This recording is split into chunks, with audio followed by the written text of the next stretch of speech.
आख्या कुठं आहे? बोल की काय झालं? फिरायला जाऊ एक कुठं तरी उद्या. अरे अचानक कुठं जाणार आहे? लोकेशन नाही काय नाही. बघूया नंतर. आपण जाणार कुठं? उद्या येतो 9 वाजता, नंतर बघू. आदल्या दिवशी एकच ठरलं होतं.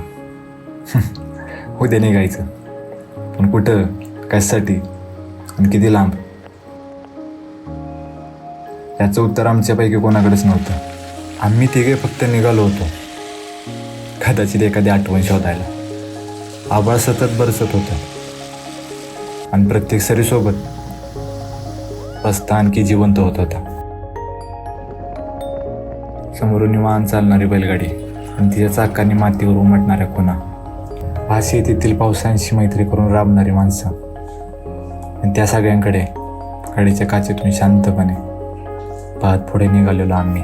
त्या क्षणी जाणवलं, शहरात वेळ पळतो, पण गावात वेळ हा जगतो. प्रवास अजूनही सुरू झाला नव्हता, पण मन मात्र कुठेतरी मागच थांबलं होतं. कदाचित त्या बैलगाडीबरोबर किंवा त्या पावसाच्या एका थेंबासोबत.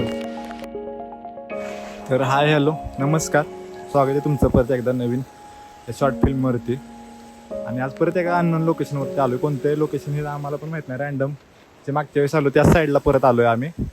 तर बघूया या त्यांना यायचं आहे. तर माझ्यासोबत आज शुभम आहे, म्हणजे ह्याला मला वाटतं पहिल्यांदाच बघितलं असं ब्लॉगमध्ये. आणि अजून एक मित्र आहे त्याचा, तो तिकडे गेलाय, काय करतोय काय माहिती. आणि बाई जी मागं जी सीनरी आहे ना, लय खतरनाक. आणि कॅमेरा पूर्ण भिजतोय, कंटिन्यू भिजतोय. मला वाटतं आता काढला पाहिजे कॅमेरा आपण. तर बघूया काय होतोय विषय पुढं. वातावरण तर एवढं क्वालिटी झालंय ना, फक्त ड्रोन वगैरे उडवायला भेटला पाहिजे, एवढंच विषय. नशिबानं जर साथ दिली तर ओके होईल विषय, नाही तर वाट लागणार आहे.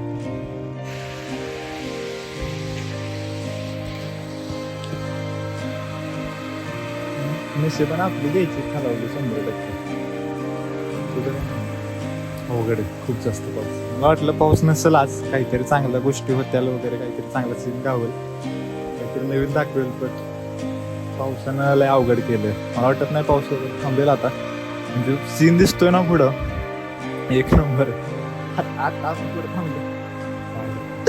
ही लोक कुठली मशान बघ, मशान बघ काय.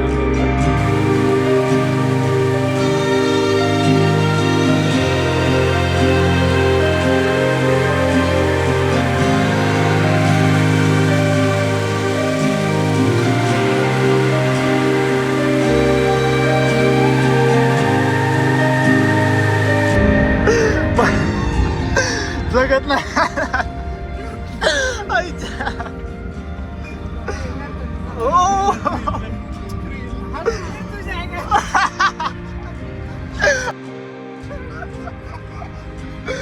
आईच्या गावात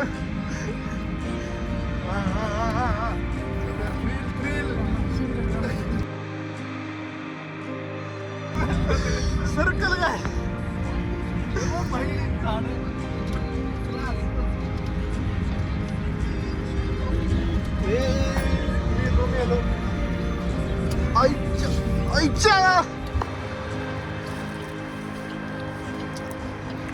काही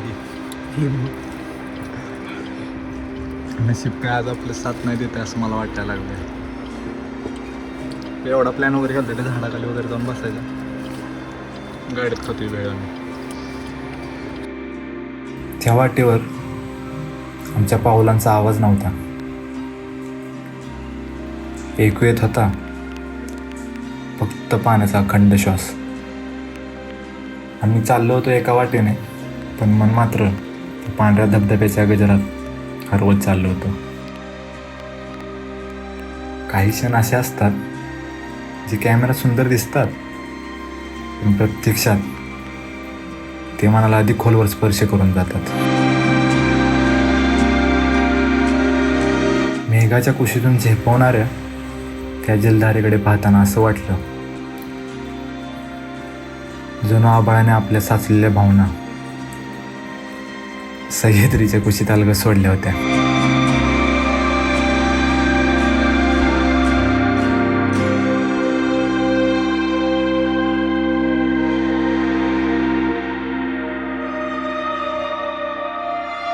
त्या क्षणी शब्द निशब्द झाले आणि मन त्या धबधब्याच्या अखंड प्रवाहात विरघळून गेले.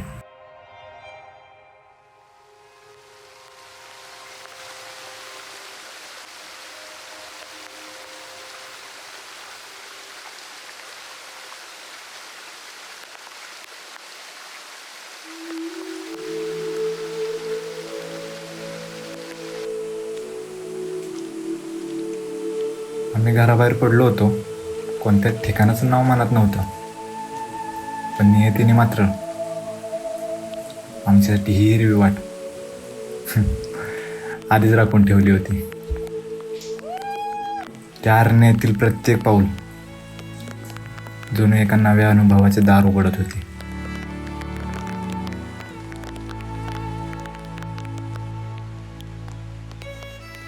आणि समोरून ऐकू येणारा त्या धबधब्याचा नाद त्या प्रवासाला एक वेगळाच अर्थ देत होता. त्या दिवशी आम्ही एखादं ठिकाण शोधलं नव्हतं. आम्ही स्वतःला थोडंसं नव्यानं भेटलो होतो.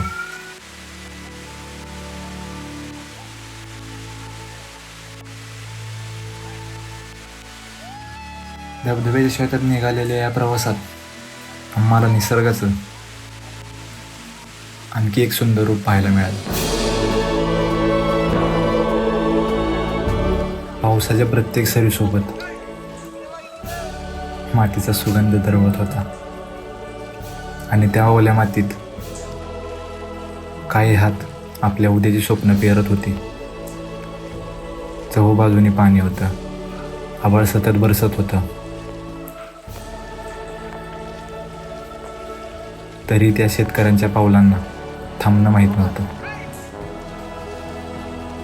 बैलांच्या संत चालीसोबत चिखलात रोवलेल्या त्या पाऊलखुणांमध्ये मेहनतीची एक वेगळीच कहाणी लिहिली जात होती.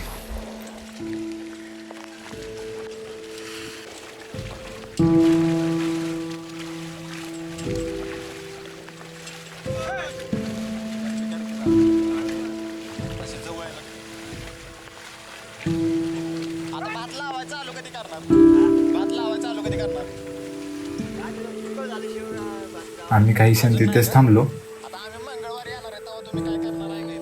कारण काही दृश्य फक्त पाहण्यासाठी नसतात, तर ती मनात साठवण्यासाठी असतात.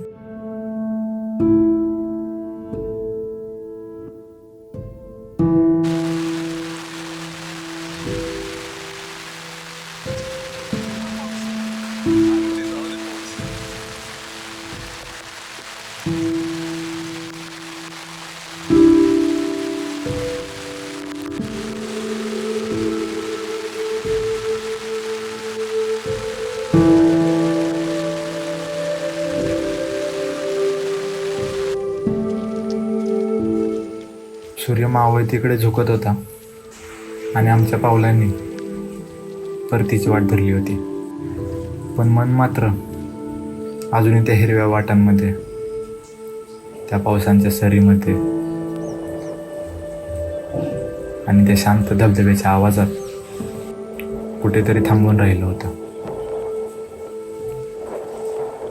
कधी कधी आपण एखाद्या ठिकाणी जातो, परतताना सोबत फक्त त्या ठिकाणाची आठवण घेऊन येत नाही,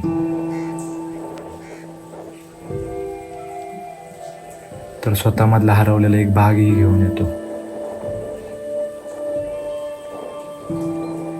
हा प्रवास कुठल्याही नियोजनातून जन्माला आला नव्हता.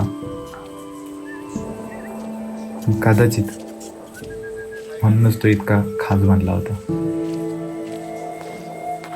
कारण काही वाटा आपण शोधत नाही,